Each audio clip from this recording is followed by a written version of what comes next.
উন্নত দেশ বা এলডিসি থেকে বাংলাদেশের উত্তরণ ৩ বছরের জন্য স্থগিত রাখার অনুরোধ জানিয়ে জাতিসংঘকে চিঠি দিয়েছে সরকার।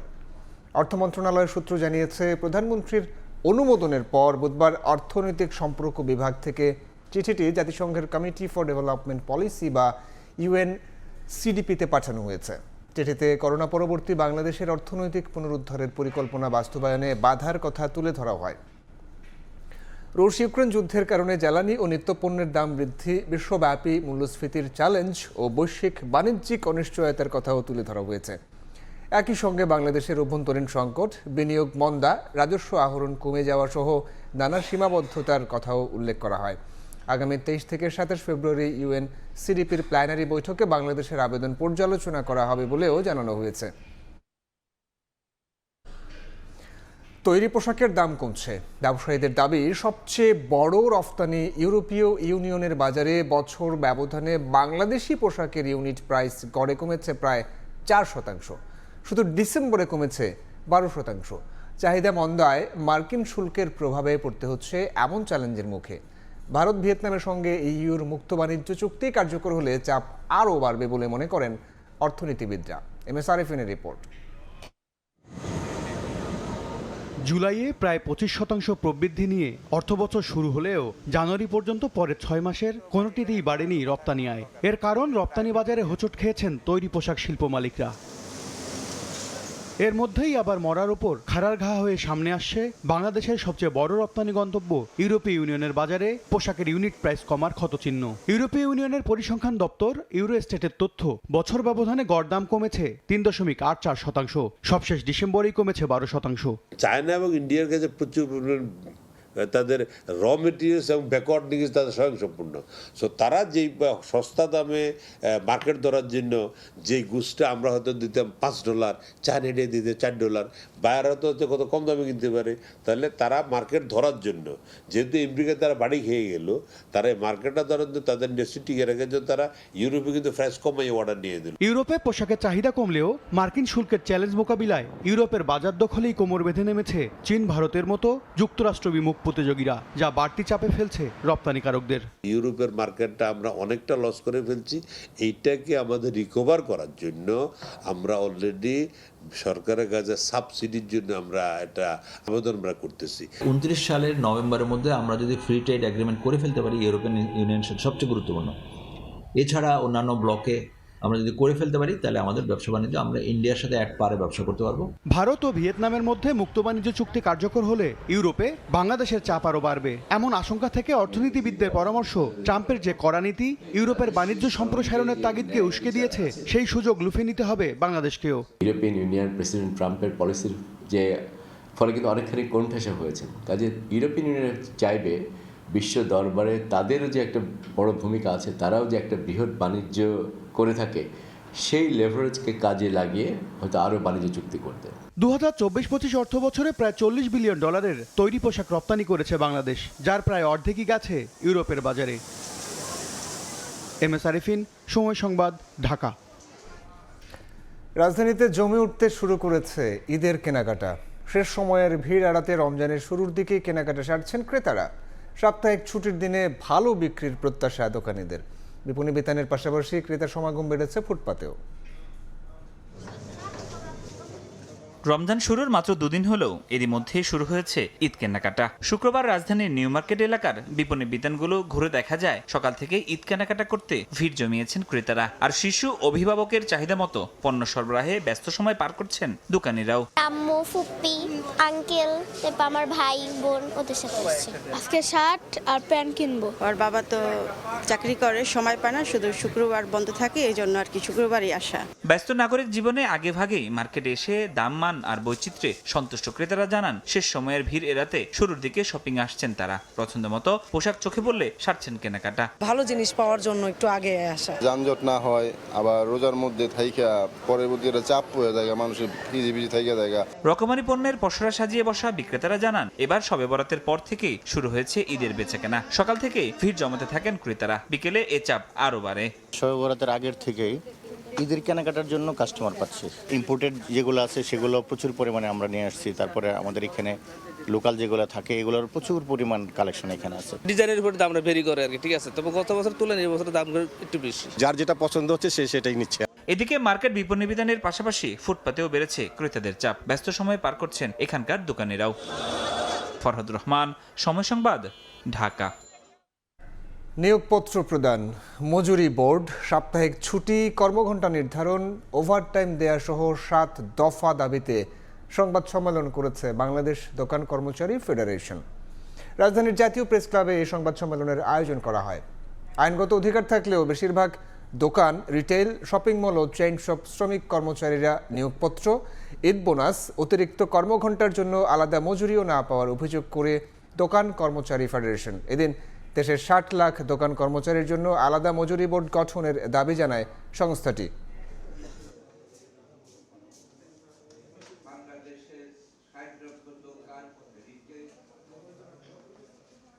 ঈদ বোনাস, সাপ্তাহিক ছুটি, নির্ধারিত কর্মঘণ্টা, ওভারটাইম ভাতা এসব মৌলিক অধিকার কাগজে কলমে থাকলেও দেশের দোকান, retail, shopping mall, chain shop শ্রমিক কর্মচারীদের ক্ষেত্রে এটা উপেক্ষিত। আমরা এবছর ঈদের আগেই শ্রমিক কর্মচারীদের ঈদ বোনাস প্রদানের জন্য দাবি জানাচ্ছি। সময় সংবাদে আরও থাকছে।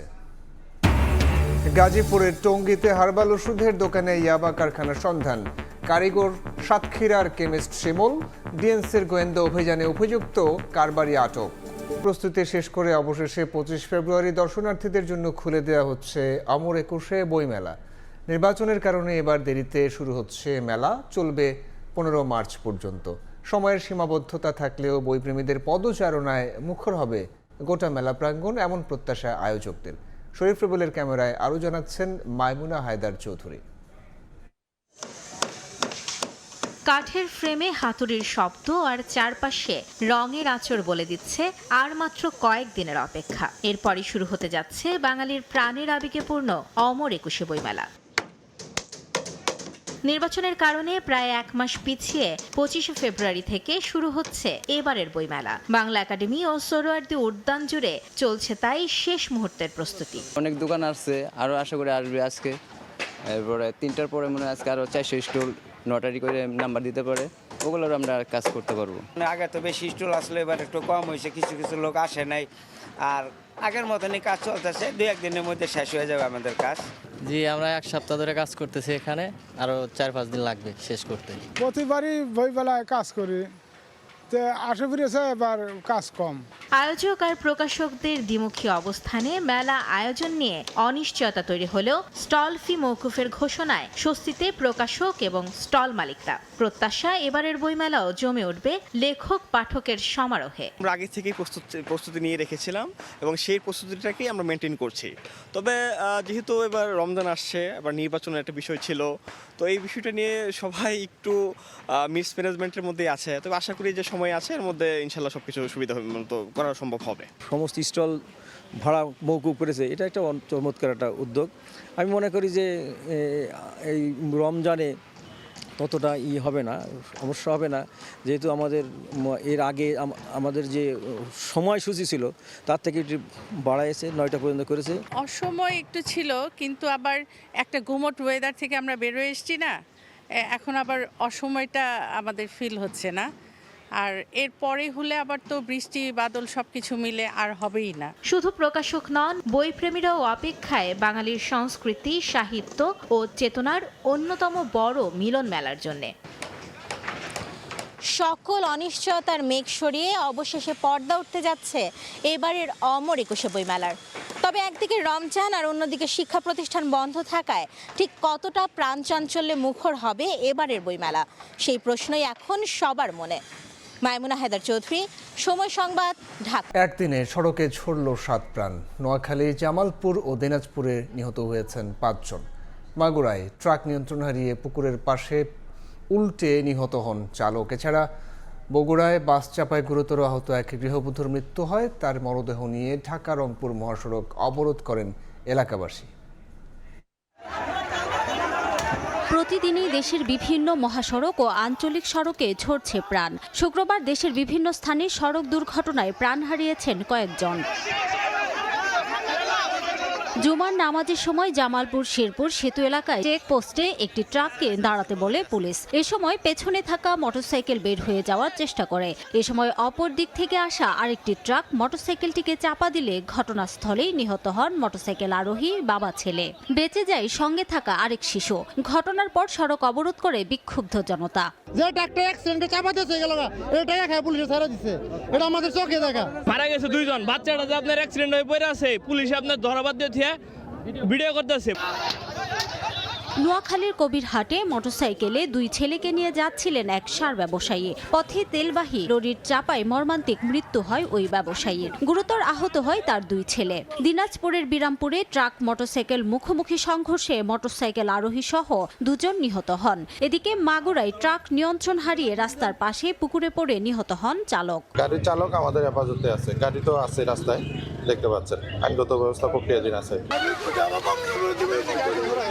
বগুড়ার শাহজাহানপুরে বাস চাপায় গুরুতর আহত এক গৃহবধূর মৃত্যু হয়। একই ঘটনায় তার 2.5 বছর বয়সী ছেলের কাটা পড়ে দুটি পা। ঘটনার বিচারের দাবিতে শুক্রবার সকালে গৃহবধূর মরদেহ নিয়ে ঢাকা রংপুর মহাসড়ক অবরোধ করেন এলাকাবাসী। এ সময় আটকা পড়েন বগুড়া 4 আসনের সংসদ সদস্য মোশাররফ হোসেন। পরে তিনি নিহতের পরিবারের সঙ্গে দেখা করেন এবং দাবি পূরণের আশ্বাস দিলে অবরোধ তুলে নেন এলাকাবাসী। ইতিমধ্যে ডিসিকে জানিয়েছি, আমি আমাদের হাইওয়ে এসপিকে জানালাম। আমি ওদেরকে বললাম যে এইটার যে ব্যবস্থা নেওয়া দরকার, আমি এটা প্রয়োজনে ঢাকায় আরও ঊর্ধ্বতন কর্মকর্তাদের সঙ্গে কথা বলে এখানে ব্রিজ অবশ্যই দরকার, আমি নিজেও চাই। বগুড়ার শাহজাহানপুরের একই স্থানে গত 19 দিনে সড়ক দুর্ঘটনায় 3 জনের প্রাণহানি হয়েছে বলে দাবি এলাকাবাসীর। রিমু সিদ্দিক, সময় সংবাদ। চুয়াডাঙ্গা জীবননগর উপজেলায় ট্রেন চলার সময় রেল লাইনের একটি অংশ ভেঙে গেছে। সকালে খুলনা থেকে ছেড়ে আসা রূপসা এক্সপ্রেস ট্রেন অতিক্রম করার সময় লাইনের 6 ইঞ্চি অংশ ভেঙে দূরে ছিটকে পড়ে। এ সময় কোনো হতাহতের ঘটনা ঘটেনি, তবে যে কোনো সময়ে বড় ধরনের দুর্ঘটনা ঘটার শঙ্কা রয়েছে। এখন ঝুঁকিপূর্ণ অবস্থায় চলাচল করছে ট্রেন। গেটম্যান জানান, বিষয়টি ঊর্ধ্বতন কর্মকর্তাকে জানানো হয়েছে। তারা দ্রুতই মেরামত করার আশ্বাস দিয়েছেন। গাইবান্ধায় ছিনতাইকারীর সন্দেহে গণপিটুনিতে 2 জন নিহত হয়েছেন। ভোরে সাদুল্লাপুরেই ঘটনা ঘটে। পুলিশ জানায়, ছিনতাইয়ের চেষ্টার সময় তাদের হাতে নাতে ধরে ফেলেন স্থানীয়রা। এদিকে যশোরে এক গ্রাম্য চিকিৎসককে কুপিয়ে হত্যা করেছে দুর্বৃত্তরা। এই ঘটনায় ব্যবস্থা নেওয়ার কথা জানিয়েছে পুলিশ। ছিনতাইকারী সন্দেহে গণপিটুনিতে প্রাণ গেল 2 যুবকের। ঘটনাটি গাইবান্ধার সাদুল্লাপুরে। পুলিশ জানায়, এক নারীসহ 3 জন ঢাকা থেকে যাওয়ার সময় মুজাহিদপুর এলাকায় পৌঁছালে ছিনতাইয়ের চেষ্টা করেন 3 ব্যক্তি। এ সময় তাদের চিৎকারে আশপাশের লোকজন জড়ো হয়। পরে ছিনতাইকারীদের একজন পালিয়ে যান। অপর 2 জনকে স্থানীয় জনতা গণপিটুনি দিলে তাদের মৃত্যু হয়। ব্রিজে আটটানোর পরে আমার গাড়ি হ্যান্ডেল ছাইড়ে দেওয়ালি, ছাইড়ে দেওয়ালে এখানে বসেন, বসপের কইতেই হাতে বাড়ি মেরে স্যারের পকেট থেকে মানি ব্যাগটা নিছে, টাইগার জিডি আসিল ডি, আর আমার দুল পায়ের নুপুর টুপুর এডি ছিঁড়ে ছুটে নিয়ে আর মানে হারায় 3 জন ওই মুখে যাক আর 3 জন এই মুখে নামো। ঘটনা তদন্ত করে আইনগত ব্যবস্থা নেওয়ার কথা জানিয়েছে পুলিশ। স্থানীয় লোকজন তাদেরকে ধাওয়া করা অবস্থায় 2 জন ব্যক্তি মুজাহিদপুর সরকারি প্রাথমিক বিদ্যালয়ের মাঠে আসার পরে স্থানীয় জনতা, অজ্ঞাতনামা লোকজন, তারা সেখানে আমরা গণপিটুনির সংবাদ পেয়ে আমরা পুলিশ যাই। এদিকে যশোরের শার্শায় আলামিন হোসেন নামে এক গ্রাম্য ডাক্তারকে কুপিয়ে হত্যা করেছে দুর্বৃত্তরা। তারাবির নামাজ পড়ে বাড়ি ফিরছিলেন ওই ব্যক্তি। পথে একদল দুর্বৃত্ত তার ওপর হামলা চালিয়ে ধারালো অস্ত্র দিয়ে কুপিয়ে গুরুতর জখম করে পালিয়ে যায়। পরে স্থানীয়রা তাকে রক্তাক্ত অবস্থায় উদ্ধার করে দ্রুত হাসপাতালে নিলে চিকিৎসক মৃত ঘোষণা করেন। ওমর ফারুক, সময় সংবাদ। মাদারীপুরে রবি শস্যের ক্ষেতের পাশে বাড়ছে ভ্রাম্যমাণ মধু চাষ। এই পেশায় ঝুঁকছেন নতুন নতুন উদ্যোক্তারা। কর্মসংস্থান তৈরি হওয়ায় স্বাবলম্বী হচ্ছেন বেকার যুবকরা। পরাগায়ন হওয়ায় সরিষা, ধনিয়া ও কালিজিরার ফলন বৃদ্ধি পেয়েছে। এদিকে ভ্রাম্যমাণ মৌচাষীদের সব ধরনের সহযোগিতার আশ্বাস কৃষি বিভাগের। সাদাত আকনের ক্যামেরায় সঞ্জয় কর্মকার অভিজিতের রিপোর্ট। মাদারীপুরের কালকিনি উপজেলার পূর্ব এনায়েতনগরে সরিষা ক্ষেতের পাশে ৩০০ বাক্স বসিয়ে চলতি বছর ভ্রাম্যমাণ মধু চাষ করেন খামারি ইব্রাহিম মিয়া। শুধু ইব্রাহিম মিয়াই নন, তার মতো জেলার বিভিন্ন এলাকার সরিষা, ধনিয়া ও কালিজিরা সহ রবি শস্যের ক্ষেতের পাশে বসানো হয়েছে মৌমাছির ভ্রাম্যমাণ বাক্স। স্বল্প পুঁজিতে অধিক লাভ হওয়ায় অনেকে ঝুঁকছেন এই পেশায়। এতে বেকার যুবকদের কর্মসংস্থান হওয়ায় খুশি তারাও। আমাদের দেখা দেখি অনেক খামার গড়ছে। বর্তমানে 300 বাক্স আছে, আমি অনেক ভালো আছি। মৌমাছির পরাগায়নে বেড়েছে সরিষা, ধনিয়া ও কালিজিরার ফলন, আর উৎপাদন হচ্ছে খাঁটি মধু। অন্য বিভিন্ন মধু কিনতে যে টাকা খরচ হয় এটা দাম কম, এটা একেবারে শতভাগ স্বাস্থ্যসম্মত। আমার চোখের সামনে মৌ বক্স খোলা হচ্ছে, এরপর সেখান থেকে আমি হাতে পাইয়া নিচ্ছি, কারণ এখানে কোনো 2 নম্বরই নাই। এদিকে ভ্রাম্যমাণ মৌচাষীদের সব ধরনের সহযোগিতার আশ্বাস জেলা কৃষি বিভাগের। মৌমাছি থাকলে এই পলিনেশনটা ফুল থেকে ফুলে যায় এবং এতে সরিষার পলিনেশনটা ভালো হয়। জেলায় 250রও বেশি ভ্রাম্যমাণ মৌচাষী রয়েছে। একজন মৌচাষীর খরচ বাদ দিয়ে এই মৌসুমে লাভের আশা 8 থেকে 10 লাখ টাকা। এভাবেই বছরের 6 থেকে 8 মাস মধু সংগ্রহে ব্যস্ত সময় কাটান মৌচাষীরা। সরকারি ও বেসরকারিভাবে সহযোগিতা করা গেলে বিদেশে মধু রপ্তানি করে পর্যাপ্ত বৈদেশিক মুদ্রা আয় করা সম্ভব বলে মনে করছেন চাষিরা। সঞ্জয় কর্মকার, অভিজিৎ, সময় সংবাদ, মাদারীপুর। এবার বড় লোকসানের শঙ্কায় পড়েছেন নারায়ণগঞ্জের ফুল চাষিরা। গেল বর্ষায় অতিবৃষ্টি ও জমিতে জলাবদ্ধতার কারণে এই দুর্দশা বলে জানান তারা। তবে কৃষিখাতের সম্ভাবনাময় ফুল চাষের ফলন বাড়াতে সহযোগিতার আশ্বাস দিচ্ছেন কৃষি কর্মকর্তারা। আরিফ হোসেনের ছবি ও শওকত আলীর সৈকতের তথ্যের রিপোর্ট। এ যেন এক ফুলের রাজ্য। হরেক রকম ফুলে ছেয়ে গেছে শীতলক্ষ্যা নদীর পূর্ব পারে নারায়ণগঞ্জের বন্দর উপজেলার কলাগাছিয়া ইউনিয়ন। গত 2 যুগ ধরে এই ইউনিয়নের সাবদি, দিঘলদি, মাধবপাশা সহ 10টি গ্রামে প্রায় 550 বিঘা জমিতে বাণিজ্যিকভাবে ফুল চাষ হচ্ছে। গাঁদা, চেরি, চন্দ্রমল্লিকা, জবা, সূর্যমুখী, গ্যালেরিয়া, ডালিয়া, স্টার, মাম, কাঠমালতি, বেলি, জারভেরা ও জিপসি সহ দেশি বিদেশি অন্তত 40 প্রকার ফুল চাষ হয় এখানে। বাগানের তাজা ফুলের অপরূপ সৌন্দর্য উপভোগ করতে প্রতিদিন দূর দূরান্ত থেকে আসছেন নানা শ্রেণী পেশার মানুষ। বাগান থেকে সাশ্রয়ী মূল্যে তাজা ফুল কেনার সুবিধা থাকায় বিশেষ দিনে নামে দর্শনার্থীদের ঢল। কোন গাছটা দেখতে কেমন, এটাকে আমার বাচ্চাকে আজকে আমি দেখাতে নিয়ে এসেছি। আমার কাছে খুব ভালো লাগছে। তাজা ফুলগুলোর জন্য আমরা সেগুলোর সাথে সুন্দর সুন্দর পিকচার তোলার জন্য। এখন যে ফুল ফুটেছে এটা দেখে আমার খুবই ভালো লাগছে। অনেক সুন্দর সুন্দর ফুল নিলাম, মনটাও ফ্রেশ লাগলো। দেশের প্রধান ফুল ব্যবসা কেন্দ্র করে রাজধানীর শাহবাগ সহ বিভিন্ন জেলাতেও এখান থেকে ফুল সরবরাহ হয়। আন্তর্জাতিক মাতৃভাষা দিবসকে সামনে রেখে গত 5 মাস ধরে ফুল বাগানে দিনরাত শ্রম দিচ্ছেন চাষিরা। তবে গেল বর্ষা মৌসুমে টানা বৃষ্টি, জমিতে জলাবদ্ধতা ও পানি নিষ্কাশনের ব্যবস্থা না থাকায় এবছর ফুলের ফলন খুবই কম হয়েছে। এতে ফুল চাষে পুরোপুরি লোকসানের আশঙ্কা করছেন তারা। ক্ষতি কাটাতে আর্থিক সহায়তার দাবি তাদের। রমজান মাসে পুরো ভরপুর ফুল ফুটবে, কিন্তু তখন মানুষের আসবে না, বিক্রি করতে পারবো না, গাছের ফুল গাছে ফুটবে, ঝরবে। আমরা সরকারের কাছে আবেদন আমাদের যাতে ঋণ দিয়ে, ক্ষুদ্র ঋণ দিয়ে আমাদের সহায়তা করে। ফুলে ফলন বাড়াতে কৃষি ঋণ দিয়ে কৃষকদের আর্থিক সহায়তা সহ প্রশিক্ষণেরও আশ্বাস দিয়েছেন স্থানীয় কৃষি কর্মকর্তা। কৃষকদেরকে ব্যাচ আকারে উদ্বুদ্ধকরণ প্রশিক্ষণ এবং তাদেরকে পর্যাপ্ত পরিমাণে ঋণ সহায়তা এই বিষয় দেওয়ার জন্য আমাদের উদ্বোধন কর্তৃপক্ষের কাছে আমি অতীতেও অনুরোধ করেছি এবং সামনেও করব। তাদেরকে নিয়ে প্রশিক্ষণ দিলে কৃষক বেশি উপকৃত হবে। গত বছর বন্দর উপজেলায় 80 হেক্টর জমিতে ফুল চাষ হলেও এবছর মাত্র 65 হেক্টর জমিতে ফুল চাষ হয়েছে।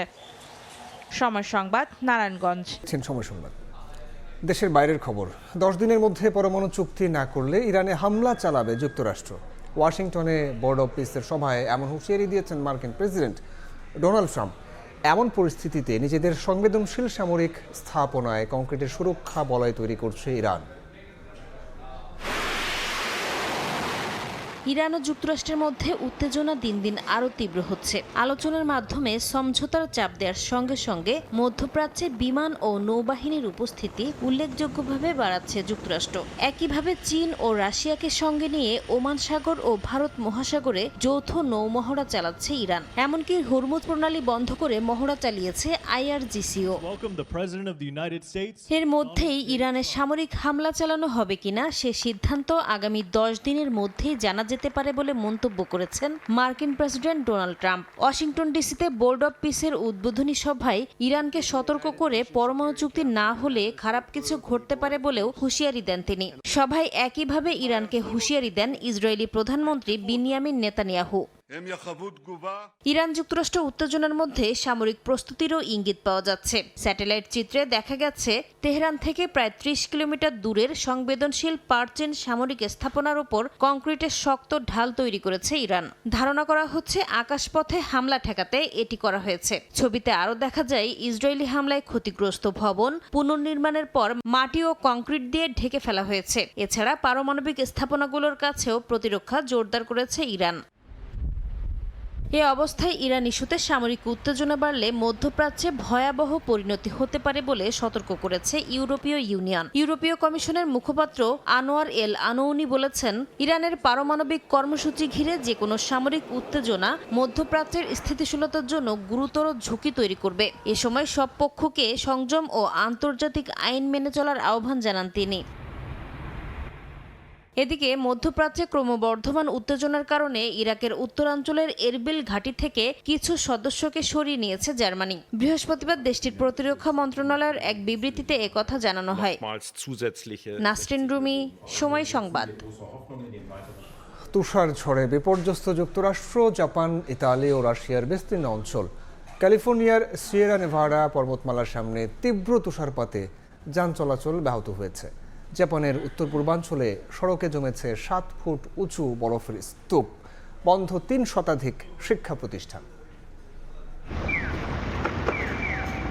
জাপানের উত্তরাঞ্চলের হোক্কাইডো দ্বীপে তুষার ঝড়ের তীব্রতায় বিপর্যস্ত জনজীবন। তুষারে ঢেকে গেছে চারপাশ, এমনকি জনসাধারণের সড়কে চলাচল করতেও বেগ পেতে হচ্ছে।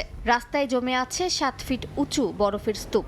হোক্কাইডোর রাজধানী সাপ্পোরোর প্রধান বিমানবন্দরে 135টি ফ্লাইট বাতিল করা হয়েছে। রেল পরিষেবাও ব্যাহত হচ্ছে। স্থানীয় গণমাধ্যম জানিয়েছে 300-র বেশি স্কুল সাময়িকভাবে বন্ধ ঘোষণা করা হয়েছে। রাশিয়ার রাজধানী মস্কোতে শক্তিশালী শীতকালীন ঝড় ওয়ালের আঘাতে চরম বিপাকে স্থানীয় বাসিন্দারা। এই ঝড়ের কারণে মস্কোতে মৌসুমের সবচেয়ে ভারী তুষারপাতের আশঙ্কা করা হচ্ছে। শতাধিক ফ্লাইট বিলম্বিত হয়েছে, বাতিল করা হয়েছে 19টির বেশি ফ্লাইট। আবহাওয়াবিদরা বলছেন, এই তুষারপাত ফেব্রুয়ারির স্বাভাবিক গড়ের 2/3 পূরণ করতে পারে। চলতি শীতে মস্কোয় তাপমাত্রা নেমেছে -25 ডিগ্রি সেলসিয়াস পর্যন্ত। যুক্তরাষ্ট্রের ক্যালিফোর্নিয়ায় তীব্র তুষার ঝড়ে বিপর্যস্ত সিয়েরা নেভাডা অঞ্চল। ইন্টারস্টেট 80-তে আটকা পড়েছেন অনেকেই। তাদের উদ্ধারে নিয়োজিত আছে স্থানীয় প্রশাসন। সিয়েরা নেভাডার নিকটবর্তী এলাকায় 4 থেকে 8 ইঞ্চি তুষারপাতের পূর্বাভাস রয়েছে। শীতকালীন অলিম্পিকের আয়োজক শহর ইতালির কোর্টিনা দো আম্পেজোতে আবারও তুষারপাত হয়েছে। 1 সপ্তাহের বেশি সময় শুষ্ক আবহাওয়ার পর হঠাৎ তুষার ফিরে আসায় বহু গাড়ি রাস্তায় আটকে পড়ে। কিছু সড়ক বন্ধ ঘোষণা করা হয় এবং শাটল পরিষেবা বাতিল করা হয়। মালিহা সুহরওয়ার্দী, সময় সংবাদ। সাবেক ক্রীড়া উপদেষ্টা আসিফ নজরুল মিথ্যাবাদী। টি-20 বিশ্বকাপে না যাওয়ার সিদ্ধান্ত কোনোভাবেই ক্রিকেটারদের ছিল না। বিশ্বকাপ নিয়ে আসিফ নজরুলের বক্তব্যের প্রতিক্রিয়ায় এমন বিস্ফোরক মন্তব্য করেছেন জাতীয় দলের সিনিয়র সহকারী কোচ মোহাম্মদ সালাউদ্দিন। এমনকি অভিভাবক হয়ে সেদিন ক্রিকেটারদের সামান্য সমবেদনাও জানায়নি বলে মন্তব্য করেন সালাউদ্দিন। আমাদের কি সিদ্ধান্ত নিয়েছে বাংলাদেশের ক্রিকেট খেলোয়াড়রা, ক্রিকেট বোর্ড, তারা নিজেরা স্যাক্রিফাইস করে। উনি একেবারে এমন মিথ্যা কথা বলছে। আমার বিশেষ করে আমি তো নিজেও টিচার মানুষ, টিচাররা তো একটু মিথ্যা কথা একটু কম বলে। কারণ উনি খারার উপরে এরকম মিথ্যা কথা বলবে, এটা আসলে আমি ভাবতে পারতেছি না। আমি কিভাবে ছেলেদের সামনে আসলে মুখ দেখাবো। একটা বিশ্বকাপ মানে একজন ক্রিকেটারের ক্যারিয়ারের আরাধ্য স্বপ্ন, নিজেকে প্রমাণের অনন্য মঞ্চ। কিন্তু টাইগারদের সেই বিশ্বকাপ হয়ে গেল বিতর্কের গল্প। আইসিসির দ্বিচারিতার বলি বাংলাদেশ। তবে দায়িত্বপ্রাপ্তরা আরও বিচক্ষণতার পরিচয় দিতে পারতেন কিনা সেটা নিয়ে প্রশ্ন ছিল শুরু থেকে। কিন্তু তা না করে সাবেক ক্রীড়া উপদেষ্টা আসিফ নজরুল সব দায় চাপালেন ক্রিকেটারদের ওপরে। যা খেলতে না পারার কষ্টের চেয়েও বেশি আঘাত লেগেছে টাইগারদের মনে। এবার ক্ষোভ ঝাড়লেন সিনিয়র সহকারী কোচ। দেশের সর্বোচ্চ বিদ্যাপীঠের একজন মানুষ, উনি এইভাবে মিথ্যা কথা বলবে, এটা আসলে আমরা আসলে মানতে পারতেছি না। মানাটা আসলে মানে কিভাবে মানবে এটা আসলে আমার বলার মতো না যে উনি কি বলে আসলো আর উনি এসে কিভাবে ইউটার্নটা নিল। ক্রিকেটারদের বিশ্বকাপ ঘিরে স্বপ্ন থাকে অনেক, নতুনদের কাছে আরও বিশেষ। মেগা আসর হাতছাড়া হওয়ার পর মানসিকভাবে অনেক ভেঙে পড়েন দুই ক্রিকেটার। তাদের আবারও ক্রিকেটে ফেরানোটাই বড় চ্যালেঞ্জ ছিল সালাউদ্দিনের। দেশের সাথে আমিও অনেক কিছু স্যাক্রিফাইস করতে রাজি আছি, ছেলেরাও করবে রাজি আছি, বাট আমি কি ছেলেটার উপরে হাতটা বুলাই দিছি, বাবা তোমরা খেলতে পারতেছো না এই কারণে একটু সুন্দরভাবে কমিউনিকেশন করে আমার মনে হয় তাহলে কি অনেক কিছু মানা যায়। এবারের বিশ্বকাপে জিম্বাবুয়ের মতো দলও দেখাচ্ছে দারুণ চমক। ভারত শ্রীলঙ্কার উইকেটের আচরণও বেশ ভালো। এমন একটা বিশ্বকাপ মিস করে আক্ষেপে পড়ছেন ক্রিকেটাররা। অধিনায়ক হিসেবে প্রথম বিশ্বকাপ ছিল লিটনের। আমি নয় কোচিং স্টাফ, আমি আর কোনো ফ্যাক্টর নাই, ঠিক আছে, বাট যেই প্লেয়ারটা, যে ক্যাপ্টেনটা, যে প্লেয়ারটা এতদিন ধরে 1 বছর ধরে, সেই কিন্তু ওয়ার্ল্ড কাপের জন্য প্রিপারেশন নিচ্ছে যে আজকে ওই স্টেজে আমি খেলবো। তার জন্য এটা আসলে কতটা পেইনফুল সেটা সে ভালো জানে। আমরা যতই তাকে সান্ত্বনা দিই, যতই মোটিভেশন দিই, যতই বকাঝকা করি, অ্যাকচুয়ালি দিন শেষে তার জন্য তো এটা অনেক বড় ক্ষতি হয়ে গেছে। আগামী বছর ওয়ানডে বিশ্বকাপ, দ্রুতই এই কষ্ট কাটিয়ে উঠুক ক্রিকেটাররা, এমন প্রত্যাশাই সালাউদ্দিনের। তামিম হোসেন, সময় সংবাদ, ঢাকা। এ পর্যায়ে শীর্ষ সংবাদগুলো জানাবো আরও একবার।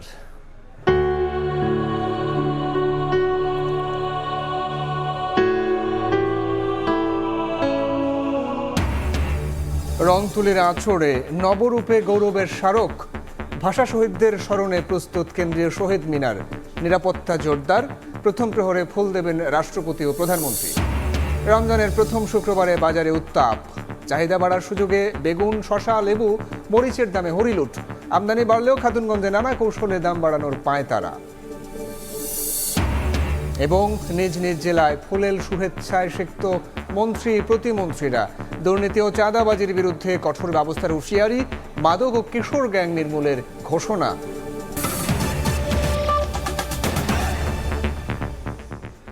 এই ছিল সময় সংবাদে। এরপর সন্ধ্যার সময় নিয়ে সঙ্গে থাকবেন সহকর্মী মাকসুম আলম খান। সাইফুল রুদ্র, আপনাকে ধন্যবাদ। সন্ধ্যার সময়ের আয়োজন নিয়ে আসছে কিছুক্ষণ পর, সঙ্গেই থাকুন সময়ের।